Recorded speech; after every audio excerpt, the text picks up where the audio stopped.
कल आपने पढ़ा धारा 38। तो धारा 38 में बताया गया था कि कब शरीर संबंधी व्यक्तिगत प्रतिरक्षा के अधिकार में हम आक्रमणकारी या हमलावर की मृत्यु तक कर सकते हैं। फिर आया था 39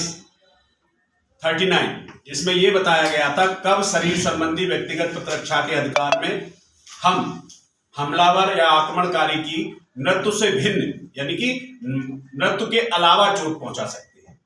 उसमें कारण बताया गया था। अब आगे आते हैं इसी क्रम में भारतीय न्याय संहिता की धारा 40 बताती है कि शरीर संबंधी प्राइवेट प्रतिरक्षा का अधिकार कब प्रारंभ हो जाता है और कब तक बना रहता है। तो बहुत सीधी सी बात है, इसको तो 1 मिनट में पढ़ लिया जाएगा कि जो ही आक्रमणकारी के एटीट्यूड से, उसकी हरकतों से ये आभास हो जाए कि हमारे शरीर को युक्त रूप से संकट उत्पन्न होने वाला है, क्यों ही आपकी व्यक्तिगत प्रतिरक्षा का अधिकार शुरू हो जाता है, भले ही वो अपराध उसने पूरा न किया हो, आक्रमण ना भी किया हो।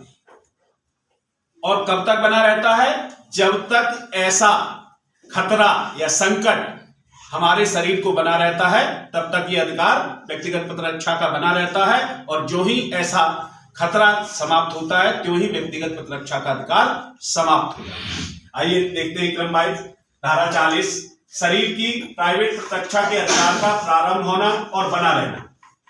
शरीर की प्राइवेट प्रतिरक्षा का अधिकार उसी क्षण प्रारंभ हो जाता है जब अपराध करने के प्रयास या उसकी धमकी से शरीर के संकट की युक्त रूप से रीजनेबल रीजन से आशंका पैदा होती है, चाहे वह अपराध भले ही न किया गया हो। वह तब तक बना रहता है जब तक शरीर के संकट की ऐसी आशंका बनी रहती है। देखिए इसी में दिखाते हैं कि इस तरह के प्रश्न आएंगे परीक्षा में, तो देख लीजिएगा। मैं पढ़ के एक बार बता देता हूं। BNS 2023 की किस धारा में शरीर की प्राइवेट प्रतिरक्षा के अधिकार का विस्तार मृत्यु कारित करने तक होता है? तो अभी आपने पढ़ा 38 में। दूसरा है BNS 2023 की किस धारा में शरीर की प्राइवेट प्रतिरक्षा के अधिकार में मृत्यु से भिन्न कोई अन्य अपहानि का मतलब यहाँ नुकसान है, कारित करने तक उल्लेख किया गया है? अगला क्वेश्चन है, अधोलिखित किन मामलों में प्राइवेट प्रतिरक्षा के अधिकार का विस्तार मृत्यु कारित करने तक है? बलात्संग करने के आशय से हमला, ऐसा हमला जिससे मृत्यु की आशंका कारित हो, का और खा दोनों सही है, उपरोक्त में से कोई नहीं। तो इसमें हाँ, ए और बी दोनों सही है। चौथा प्रश्न है, कार्य जिसके विरुद्ध प्राइवेट प्रतिरक्षा का अधिकार नहीं है। तो ये आपको बताया गया था 37 में, जहां पर लोक प्राधिकारी की सहायता प्राप्त करने का पर्याप्त समय हो।